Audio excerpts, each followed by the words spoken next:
네, 안녕하십니까. 정인태 신지식인 TV입니다. 저는 국립한국복지대학교 특임교수를 역임한 정인태입니다.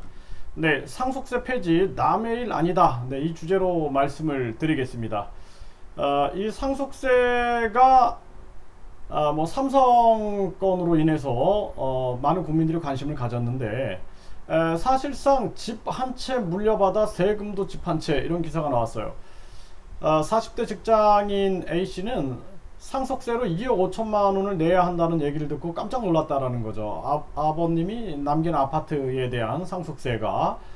그래서 이 상속세라는 측면들이 일반 서민들이 중산층으로 진입하는데 장벽이 되고 있고, 또 하나 문제는 이중과세, 삼중과세 문제가 있는 거죠. 네, 그동안 뭐 부가가치세라든지 소득세, 종합소득세를 다 내고 만든 나의 재산인데 그것을 우리가 상속세를 매긴다. 이게 뭐 사망세를 매기는 건가? 예? 또 뺏어간다는 건 말이 안 되는 거죠. 그러니까 사유재산을 이렇게 국가 마음대로 뺏어간다는 것 자체가 사회주의적 발상이다. 저는 그렇게 말씀을 드릴 수가 있습니다. 그래서 이 우리나라 보면 가업 승계 과정에 겪었거나 예상되는 주된 어려움이 상속세 등 막대한 조세 부담이다라는 거예요. 그러니까 가업 승계가 안 되는 거죠. 가업 승계가.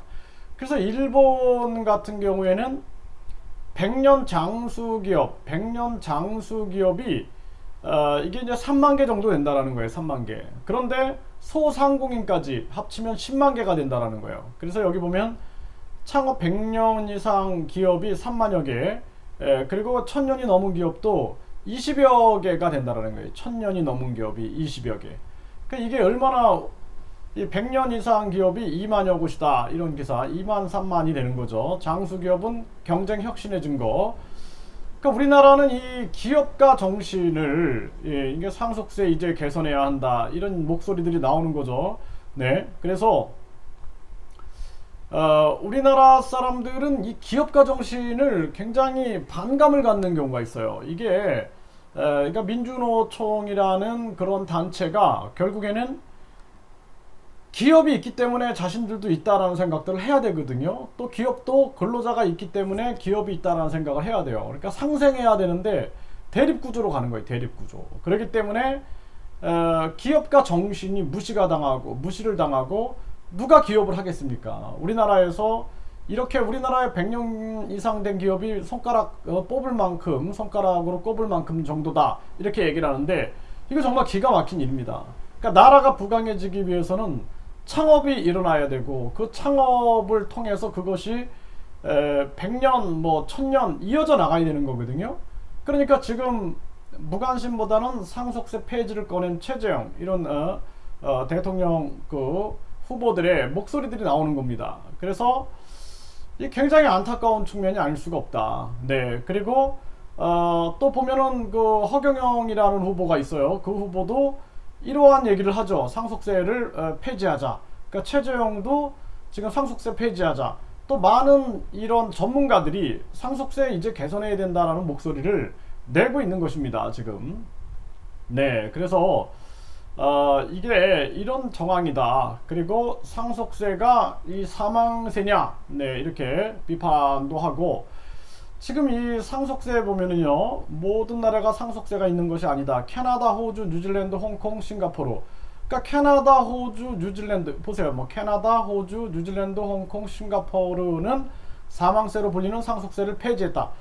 그러니까 사람들이 캐나다로 이민을 가고 호주, 뉴질랜드 이런데 싱가포르 같은데 이민을 가는 거예요. 그래서 미국 같은 경우에는 부모 각각 1100만 달러 그러니까 124억 3천만 원에 달해서 증여 공제 한도가 124억 정도가 되는 거예요. 124억. 그러니까 사실상 웬만한 부자도 상속세 부담이 없이 재산을 물려줄 수가 있는 겁니다. 그러니까 미국도 이렇게 돼 있는 거예요. 미국도. 이게 합리적인 거죠. 네. 그리고 싱가포르는 증여세 외에 이자 배당 소득세도 매기지 않는다라는 거죠. 네. 그래서 이자 배당 소득세도 매기지 않는다. 이렇게 지금 얘기를 하고 있는 거죠. 그래서 우리나라도 자산가 중에는 상속세나 증여세가 없는 나라로 이민을 고민하는 사람이 늘어가는 추세다. 그래서 외교부에 따르면 2019년 해외 이주 신고자는 4,000명이라고 한다라는 게 4,000명. 예. 그래서 이민을 고려할 때 유의해야 할 세금 문제를 생각을 안 할 수가 없는 거죠. 그래서 이게 국제적인 추세다라는 거죠. 국제적인 추세. 그러니까 우리나라는 이러한 부분에 대해서 우리 국민들이 함께 고민을 해야 된다라는 거예요. 남의 일 얘기가 아니다. 그래서 가업 같은 경우에도 사실상 뭐 100년 이어 나가야 되는데 우리나라 이게 창업하면은 어떨까요? 네, 창업했을 때 한 뭐 50%가 2년 안에 폐업을 한다 그래요. 예. 그래서 50%가 2년 안에 폐업을 한다. 그럼 누가 기업을 창업하고 싶겠습니까? 그래서 기업이 있어야지 경제가 도는 건데, 예? 기업의 반감을 가지고 정당한 방법으로 돈을 번 사람들을 우리가 존경해야 된다라는 거예요. 그들이 낸 세금들, 그것 때문에 국가가 운영되고 있는 이러한 부분들을 우리가 간과할 수 없는 거죠.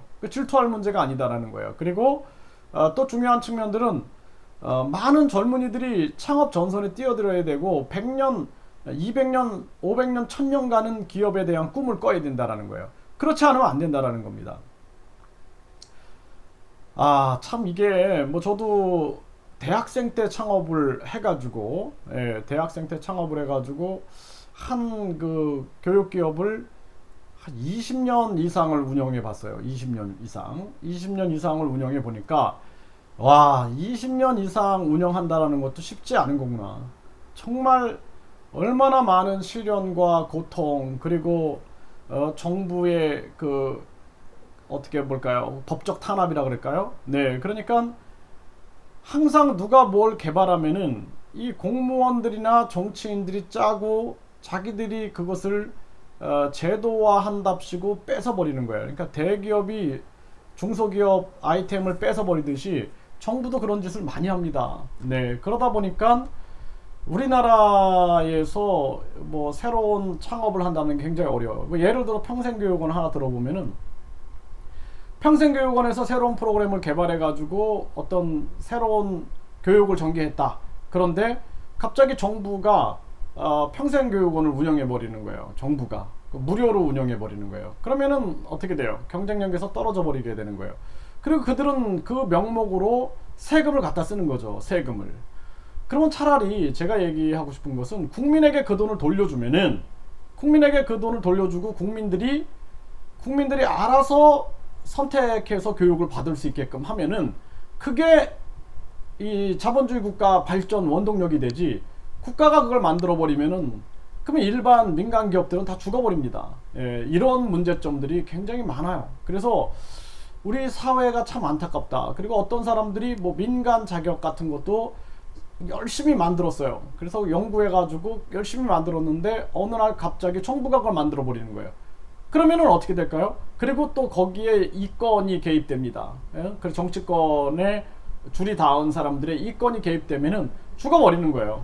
그러니까 태권도라는 것이 민간 자격이죠. 정부가 발급하는 게 아니라 민간 자격인데 이게 세계화 됐단 말이에요. 세계화. 그런 민간 자격들을 세계화 시킬 수 있는 마인드가 없는 거예요. 그런 글로벌 마인드와 사심 없는 마인드가 없기 때문에 우리나라에서 새로운 것들을 개발한 신지식인들, 이런 사람들이 죽어갈 수밖에 없는 거예요. 그래서 많은 사람들이 이민을 생각할 수밖에 없는 그런 안타까움이 있다. 그래서 상속세 폐지, 남의 일 아니다. 이거 반드시 우리가 글로벌 마인드를 가지고, 그리고 우리가 개혁해 나가야 된다. 이렇게 말씀을 드릴 수가 있습니다.